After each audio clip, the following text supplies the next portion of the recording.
Here we are recording once again. So we do not have a great deal to do with it. There's not a whole lot to finish up with regard to uh, this particular system when we start talking about autonomic nervous system. Again, remember the exceptions. What does not have dual innervation, like the sweat glands, like the erector pili, like blood vessels, like the adrenal medulla. Those are the ones that are sympathetic. I mean, that's one thing. Okay. And I love the term, the dynamic antagonistic interaction. Really, that's homeostasis 101. It's really how this works like this. It's just another example of how two systems that work opposite can sort of play nicely together and cooperate. So, and with the exception of fight or flight, and that's why that's really the easiest one. If you remember that, you'll answer every question. I think about what happens in this, what happens in fight or flight, what happens at rest, the way you phrase it. Does it dilate? Does it constrict? Is the blood supply altered? Is it redirected, et cetera, et cetera? So, and they both have a certain amount of tone, other than really fight or flight, which is, again, the closest thing to pure sympathetic tone. But typically, even though it cooperates right now, for instance, your parasympathetic, easy for me to say, parasympathetic tone is predominating as opposed to not. So sympathetic heart and respiratory rates, but inhibits digestion and elimination. You're going to see the same thing when we look at redistribution of blood flow when we get to the circulatory chapter on blood vessels, effectively demonstrating that again. Parasympathetic slows down the heart and respiratory rates. So, I mean, you're conserving usage, but the heart rate aspect is so important because it's keeping it, we're much healthier, like you folks. I mean, maybe I told you. I mean, I had a resting heart rate when I started teaching and we started to play with that a little bit. I mean, I was smoking so much and weighed, probably 50 pounds more than this. And my resting heart rate is over 100. I didn't take good care of myself. You should be happy I'm here. You wouldn't have heard all these bad jokes 23 times. You wouldn't have had the unique experience that I provide. So blood vessels, smooth muscle only, effectively.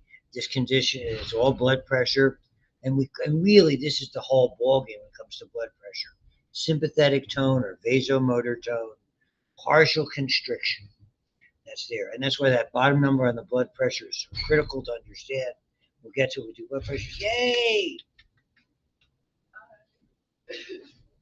See, one of the few people who responds with at least to some of my poor attempts at humor. You're at the back. You're fine over there. Nice seeing you. I should have said. So nice you guys all dress up for class.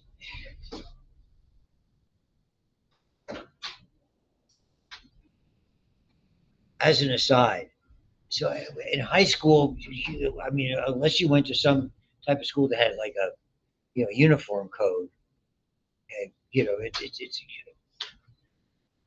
when in high school our student council was the student council at that point. I was graduating in 1969. That is when we finally changed the dress code, though we didn't get to appreciate it. So that people could wear jeans and the girls actually could wear pants. How's that? That's a long time ago. We changed it. We didn't get to reap the benefit of that. So blood pressure drops. Typically, your response is your sympathetic fibers take over. If it rises, they release. That's homeostasis 101. And yeah, obviously that facilitates shunting of blood. Parasympathetic tone dominates when you're typically at rest. It activates most glands except for the adrenal and sweat glands. So, and really, they're talking more about the adrenal medulla, I think. I mean, the other adrenal glands is a different mechanism that we're going to get into after this. Slows the heart. So parasympathetic tone, where they are always slightly activated, all of the structures. Sympathetic overrides, that's fight or flight. During that blocks parasympathetic responses, increase in heart rate, and can cause fecal and urinary retention. Drugs that block this, and that's something that you've got to be really careful with medically wise. There was a lot of problems in the early days that when people were trying to intentionally elevate heart rate in people with a slow rate, I mean, a lot of them provided problems in other systems. There were a lot of times the side effects of many medications were worse. Not that you have to know any names or anything else. This is the best way to understand perfect cooperation, and it happens to be in the external genitalia. So parasympathetic, the arousal phase of sexual intercourse, vasodilation for both erection of the penis and the clitoris. Same basic mechanism. We'll take a look at it when we get into the physiology. It involves nitric oxide. That's a potent vasodilator. And because of that, it effectively causes the arousal phase and the anticipated physical activity, the erection, as it were. And sympathetic fibers lead to the ejaculation of semen in the males and the reflex contraction or climax in the female. Pretty, pretty straightforward, and it really works together in that. So it's interesting that people with various degrees of musculoskeletal paralysis are still able to conceive children biologically because effectively it's a different nervous system, which surprises a lot of people. Different nervous system. So other things that are there, sympathetic regard to heat, the unique functions of it. So here they are: adrenal medulla, sweat glands, erector pili, kidneys, because it really is all about the blood vessels. So the other things there are thermoregulatory responses to heat, dilates the skin blood vessels, allowing heat to escape, and activates the sweat glands. So it doesn't affect. It's a little difference with regard to, I guess, the layer of the skin would be the way if you really wanted to get into it, which we don't. So it really is. The circulation is there to the skin, but only in the most superficial areas. Does this is this all about heat release, particularly with perspiration, and particularly with the evaporation of perspiration. And it's the opposite when there's a cooling aspect. We're going to get to the renin angiotensin aldosterone mechanism. This is a big player. Okay, this is a lot of times this is how blood pressure is quickly elevated. We'll get into this. You might remember in anatomy, we looked at the glomerulus and that juxtaglomerular apparatus. Okay, where you had the mesangial cells and the brain. I don't know if that's you might you're going to have to review it anyway. But that's a really critical piece, and we explore it in a couple of areas. One of which is coming up. We explore it in endocrine, and we're going to explore it in kidney physiology, certainly, and in blood pressure. So we take a look at that a couple of different times. Metabolic rate, blood glucose, fats for use as fuels. So that's why there's sympathomimetic drugs and why amphetamines and amphetamine-like substances nowadays you see it more with Adderall were used a lot for for suppressing appetite and for weight control. Uh, when we get to endocrine and we get into the insulin aspect, I'm going to do a little extra. I'll put together a little presentation or find a useful PowerPoint from one of these from a shared source about all these GLP-1 drugs, all the injectable ones that it's magic. It's people have been looking at it forever. It's either a pill or a shot, and I can lose weight and I don't have to think about it. And so parasympathetic, shorter lived, very much localized because it's all about acetylcholine. And think about this, we learned about with the neurotransmitters. Acetylcholine, because of the continued presence of acetylcholinesterase, goes away fast. Sympathetic, remember, they are more slowly deactivated. And they start more slowly because they basically work through those biogenic amines. So it's activated in norepinephrine and epinephrine, prolonged effects that last even after sympathetic signals stop. The mechanism to break those down is considerably slow. And remember, it doesn't open the ion channels. It works with those G protein. things. And you can look through all that. This is a really useful chart to remind yourself of what fight or flight really is. And please be familiar with that. I know there's a handful of questions when we do this exam. So it's going to be kind of a distance. We're looking, whatever it is, we don't, we'll figure out sometime during that last week that we're available to do this. This is troublesome. Complexity of what's called autonomic neuropathy. The classic example of autonomic neuropathy is diabetes mellitus, sugar diabetes. I have treated somewhere between a third to a half of my diabetic patients, which is the vast majority of my patients for a quarter of a century, had or were developing autonomic neuropathy. It is a bear to deal with. There's no magic formula. I'll spend a fair amount of time talking about diabetes with you. But anecdotally, I always share this anecdote. Effectively, what happens, this alteration, we don't know whether it is blood supply to the nerves. For years, they were looking at various kinds of medications. I was at seminars 40 years ago by, I forget the guy's name, was Marvin Levin, I think. He was a medical doctor from St. Louis who really wrote the book on how to treat these problems. And I don't know what, I'm trying to remember what enzyme that they were trying to block, and they felt that would solve the problem. Needless to say, it didn't work. And that was part of his presentation. After a lot of research was spent. This is the kind of things, ladies and gentlemen, I had patients who walked in to my office and say, Doc, I don't know what's wrong, but I got blood in the bottom of my shoe. And I remember like it was yesterday. It was my first or second year of practice. This big guy who was laying carpet had a carpet tack, a big one, industrial type carpet, in the bottom of his foot. And it went through his shoe, right into his foot. He didn't notice it until he was tracking blood. Arguably, you're not supposed to have favorite patients. My favorite patient succumbed to this, to diabetes, eventually had his leg amputated. I removed bone from him. I operated without benefit of anesthesia. It's totally insensate from that. I mean, and it can go from that to extraordinarily painful. It's a tragic situation. I'm sure I'll talk about it again. Here's the anecdote. Someone who was referred to me by his internist, who was the diabetologist. I was in Oil City area. The diabetologist was Franklin. And there was a lot of shared resources. They're all up there in what's called UPMC Northwest now, not too far from where I practice. And he came to me, a mountain man. I mean, this is big truck driver type guy, big beard, big fella, wide this way, wide that way, tall. Well, doc, she sent me because she wants to make sure my feet are taken care of.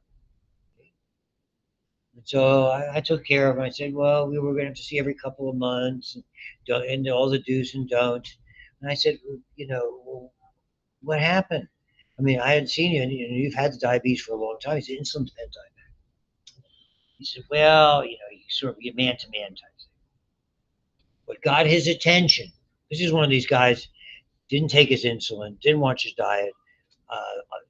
Basically, a lot of these guys, shot in a beer was lunch. Boilermakers for lunch. You've seen this where you live. And what got his attention at age maybe 36 to 38 years old is, guess what? A little trouble in the old bedroom department. And that's pretty young for having erectile dysfunction. This is long before we had all the medicines that are available today.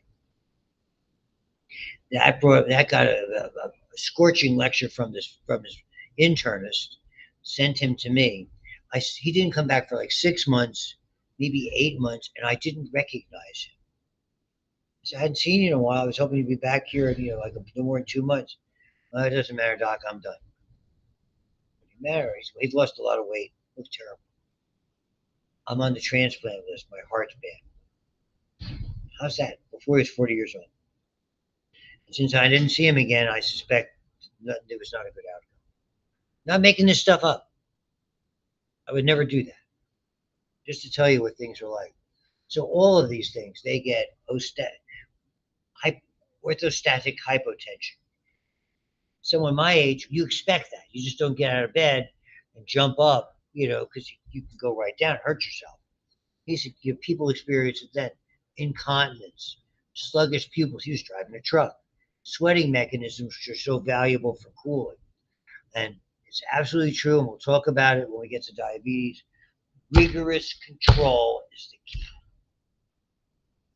They learned that a long time ago. It was up at the Joslin Center, which is the principal, which is maybe the most diabetes dedicated facility at the time, and one of the earliest in this country, which is associated with Harvard Medical and New England Deaconess Hospital. They develop a method. It's aggressive, it's family oriented, meaning everybody gets involved. There are no worse cheats than diabetics. Done. So I'll leave it at that, and there'll be more coming with it. So I think it's really important for me to share a lot of these anecdotes because I see them. And whether you go into a medical or clinical field or not, you're going to have relatives. You're going to have people you know. You're going to be looking at, you're going to go home and you're going to meet, see, and you're going to turn around and go, they are a freaking accident looking to happen. It's hard. It's hard not to get involved, and it's hard to get involved. Okay, and I mean, I don't really go into the controls about this. The hypothalamus, which we're going to get into shortly, is a big player. There's a lot of different centers. This is so much not in our control. It depends on where the nerves are coming from. So remember, the oculomotor nerve was the midbrain. This was anatomy. Spinal cord controls defecation and micturition, which is urination, but are subject to conscious override because we have voluntarily controlled skeletal muscle sphincters that allow us to control those things. And we'll look at these different hypothalamic areas. Okay, we'll look at different things that are part of it. So I mean, all of these are controlled, as you'll see, through the hypothalamus. They can be modified. Emotions play a pivotal role, particularly, as you might guess, in fight or flight. What to say? The major disorder, high blood pressure. Most high blood pressure is what we call secondary. It's secondary hypertension. Primary hypertension is compared. I think it's the other way around. I don't want to mess myself up.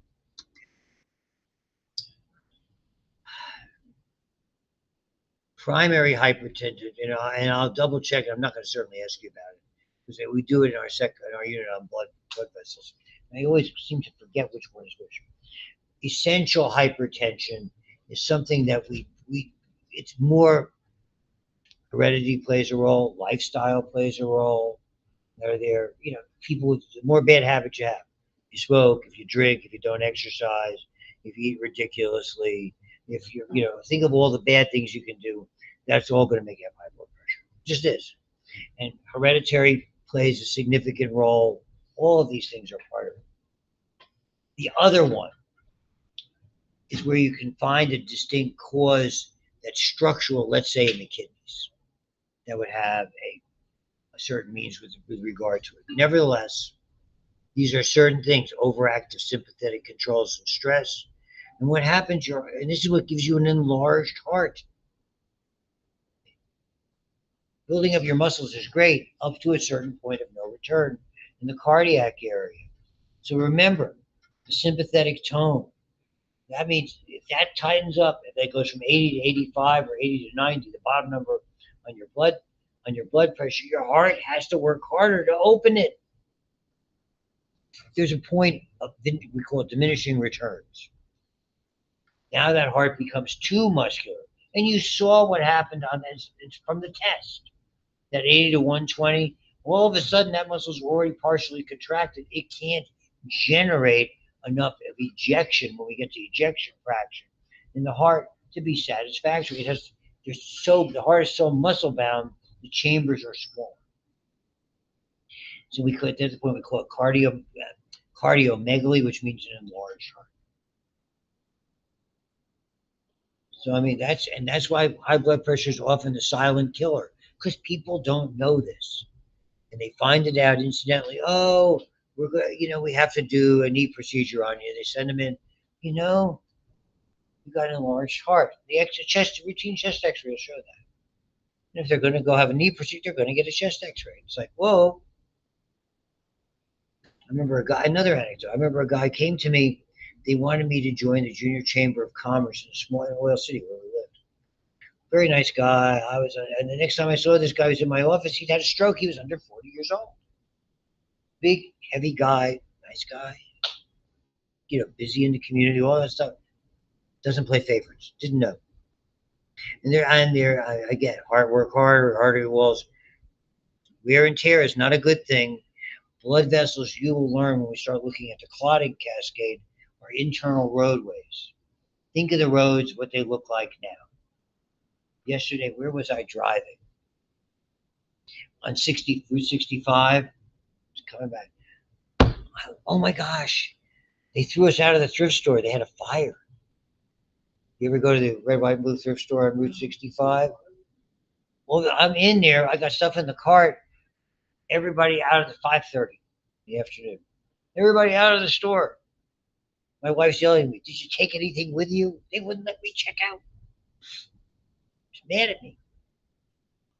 You could have just taken it and thrown them a few bucks. Fire. I mean, I hit a pothole on that road on the way back, heading back up either Camp Horn and then on to 79. Oh my God, I thought the car would be swallowed. It was a sinkhole. Renaults. You will know people with this. My first wife has this. You'll see it. What happens is it's a vasospasm that sometimes happens when people are getting excited, but they call it Raynaud's disease. When it's Raynaud's syndrome, it usually indicates that there is an underlying factor that's identifiable. We see it with autoimmune disorders. We can't find it, but we find a pattern.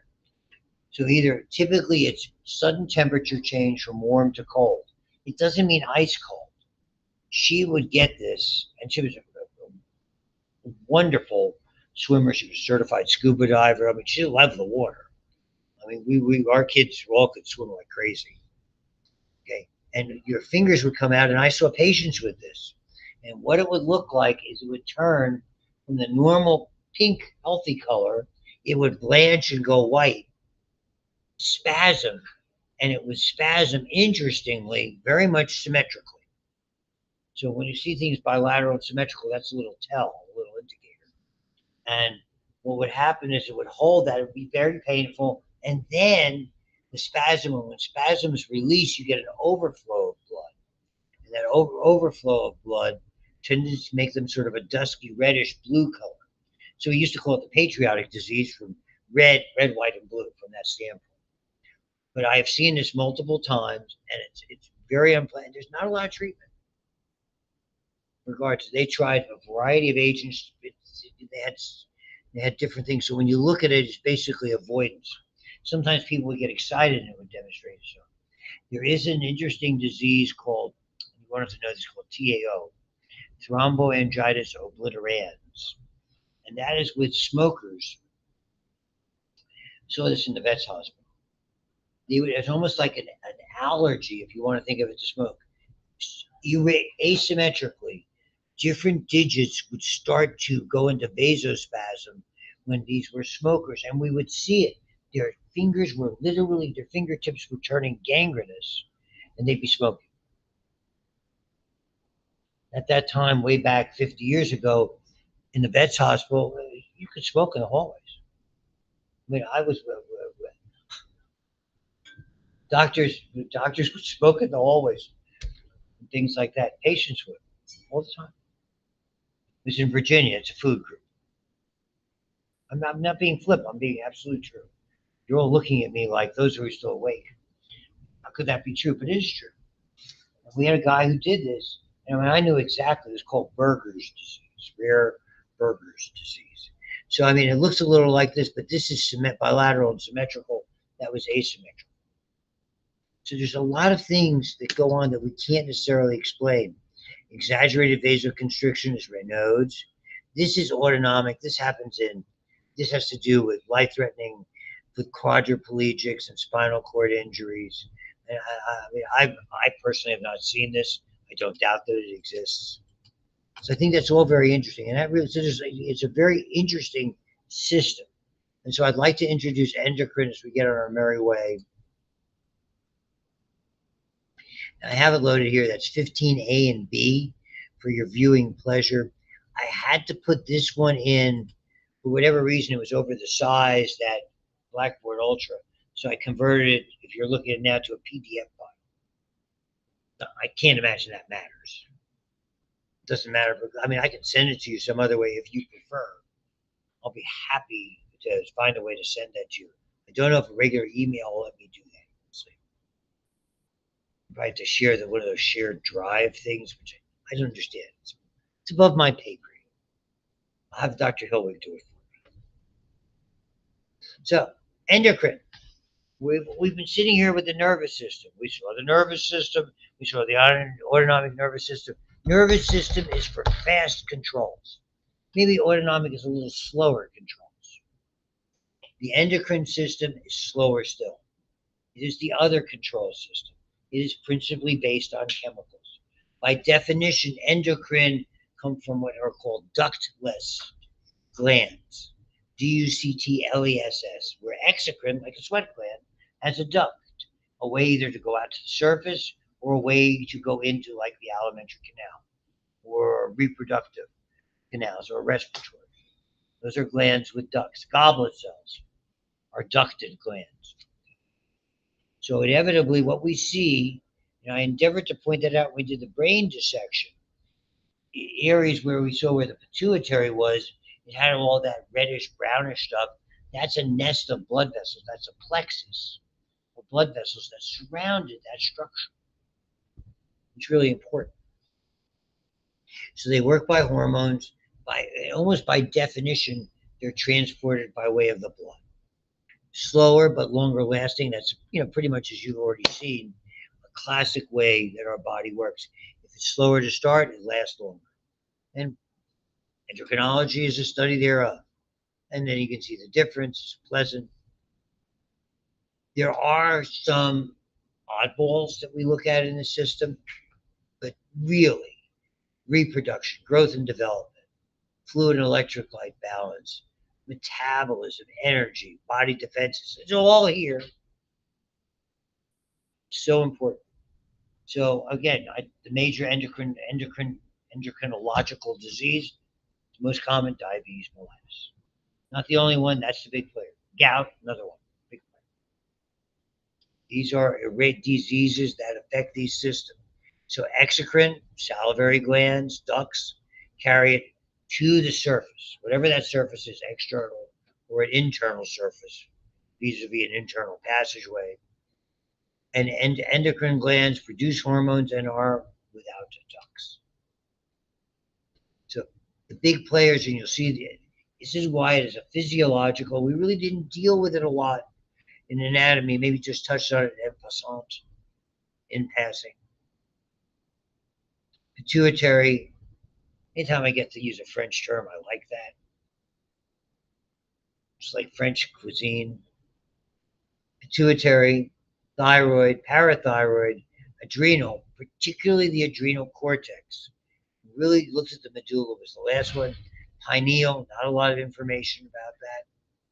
And again, the link between the nervous system, and it's really still part of the endocrine system, is the hypothalamus. Because you're going to see its projection inferiorly, if you remember from anatomy. Okay, the infundibulum is really a stalk of neurological tissue that basically connects with the pituitary gland. So that's part of the stalk. It's really part of the posterior pituitary, which is a neuroendocrine structure. And basically the hormones that it gives off are neurotransmitters, for lack of a better term to describe them. Yet they travel by way of the bloodstream and they contact and trigger or impact structures either additional endocrine structures like the anterior pituitary, we're going to go through the bloodstream.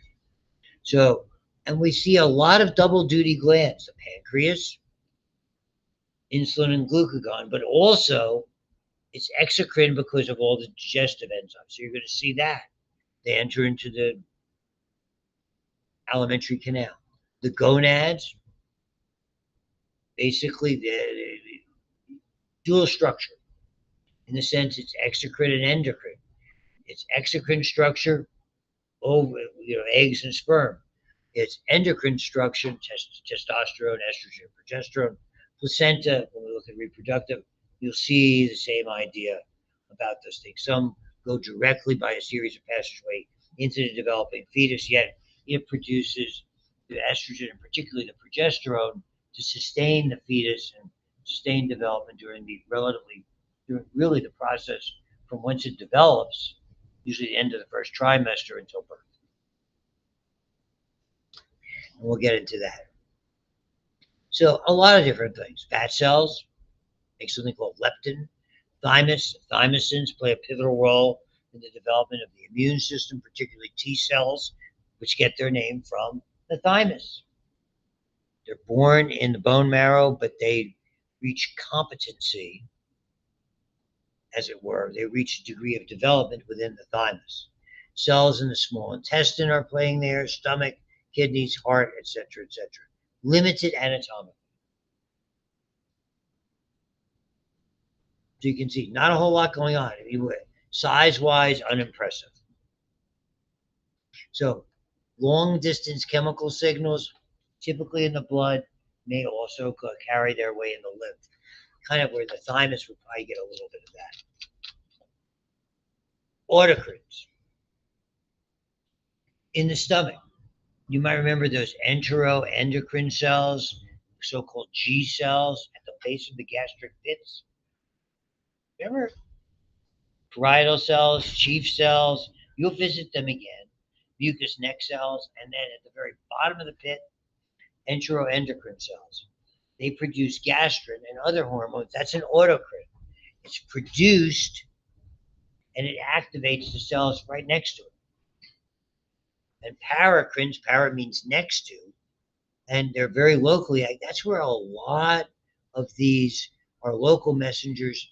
They're really not traditional because they don't necessarily go through the bloodstream per se. But that's where we start talking about things like prostaglandins, these chemicals that play. And again, we'll look at that mostly in immune system activity. They work locally. Love that. So we have to categorize them structurally. I can't tell you, I am stuck. The look in your eyes when they're open.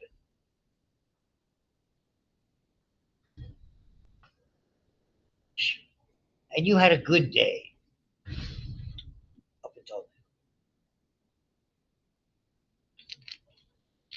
then. Really a little taken aback. She smiles. What, taking a day off? It's okay. I can take the hit.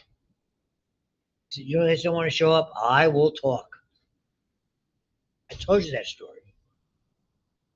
We had a note-taking service in medical school. We weren't obligated to attend. We didn't have the luxury of recordings and stuff. We hired one of the students, sat there with his tape recorder and took notes and recorded the lectures, transcribed them, and we paid for them to be copied.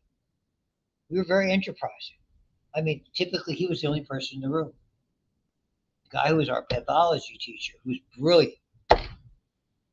We called him Sid the Sleeper because his first name was Sid. I remember his last name. But he was a brilliant pathologist. I didn't even know the guy who took over from him, who came from Pittsburgh, was a pathologist from Pittsburgh. Sidney Arden. Brilliant. But nobody, you're like,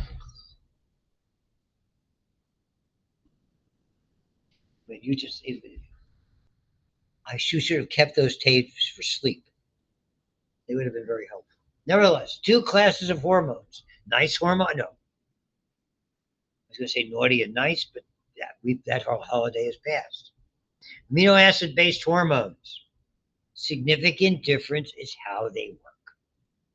Amino acid-based hormones are typically signaling molecules that because of their size, they can't pass through the membrane. They have to work on external receptors and trigger that G protein past, the G receptor, the whole thing that they do here with this, which I don't want to go crazy. There is one exception to this. That is thyroid hormone. Because what makes steroids, not only are they fatty or adrenocortical hormones, all of these, whether it's estrogen, progesterone, aldosterone, cortisol, all of those being steroidal based can pass through membranes, contact receptors in the cytoplasm, pass through into the nuclear membrane, and do their effects by transcription and translation. The other ones are all those G protein passageways, except thyroid hormone. Thyroid hormone, when we get to it, you're going to see is symmetrical. It has a tyrosine this way and a tyrosine that way. So you're dealing with two amino acids that effectively are placed in a symmetrical position, and one of them basically has 3 iodines and one has 4 iodines. That's it. So they are uniquely different. They're made of amino acids because they're small and symmetrical. They effectively function in a similar method as steroidal. Okay? You have to have carrier molecules in the bloodstream because they're fat compatible, not water compatible. So right back to the core concept: fat solubility, water solubility.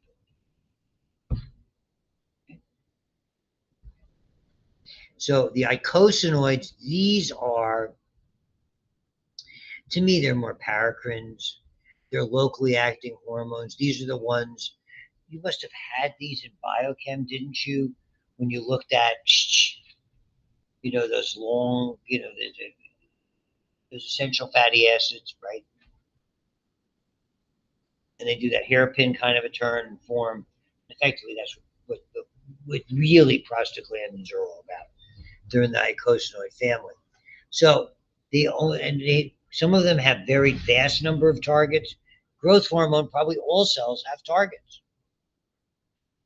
Okay, insulin, a large number of cells have targets for insulin. Thyroid hormone, a ton. Okay, as opposed to things like follicle stimulating hormone, gonads, luteinizing hormones, gonadal tissue. So some it's a lot, some it's a little. And we have to look at all of those. So the specificity of the receptors, and they or alter their activity as you might. How do they work? Alter membrane permeability, ion channels, synthesis, enzyme activity or deactivity, secretions, stimulate. I mean, now you're getting into insulin and growth hormone stimulating mitosis. The big difference: insulin stimulates mitosis and all this activity and uses carbohydrates as an energy source. Human growth hormone does much of the same thing, and it uses fats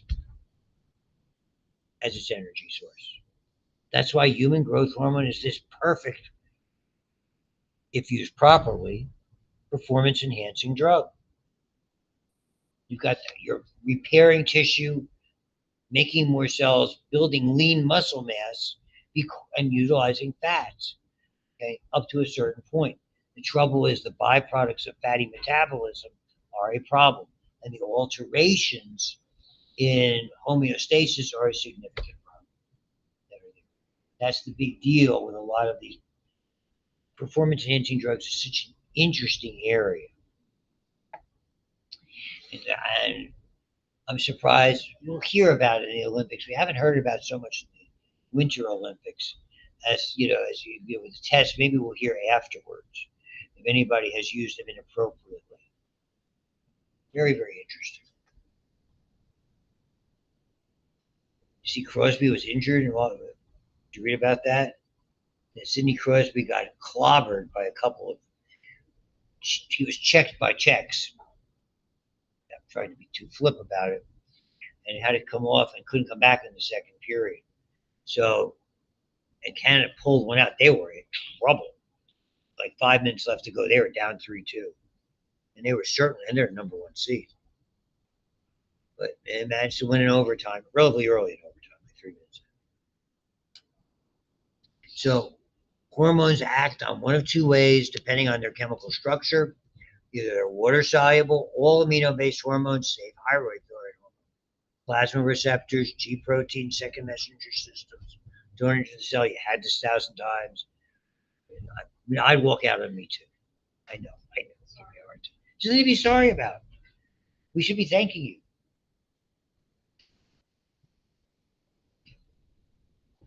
I'm terrible.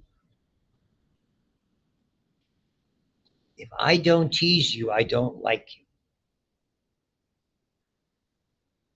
And lipid soluble hormones, steroid and thyroid hormones, intracellular receptor, genetic mechanisms, transcript. You've had all this 6,000 times, right? Why should I even talk about it? Cyclic AMP, that PI. What does PIP stand for?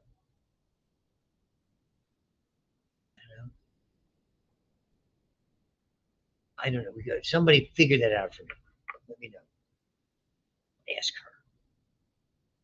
If you have hmm, hmm, PIP, what is the acronym? Phospho inter something. I never remember this. Thank goodness when I was in school we didn't have molecular biology. The instructors would have hated me. So the cyclic AMP is the first messenger. We know all of that. Adenylate cyclase, it'll break apart the ATP. We know about that. Cyclic AMP, and typically it'll activate a series of kinases, like an insulin or tyrosine kinase, and voila, we're done. Phosphorylated proteins, either active, blah blah blah. Is that is it part of the phosphodiester? I don't know. Amplifying, da, da, da, da.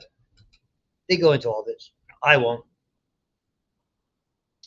So phospholipase C, don't know anything about it, would never ask you a question. Diaglycerol, it knows it's all triphosphate. So that must be the IP part of it. Calcium release restoration. I'll buy that. Never ask you a question. If you're confused about it, I can tell you whose office to go to.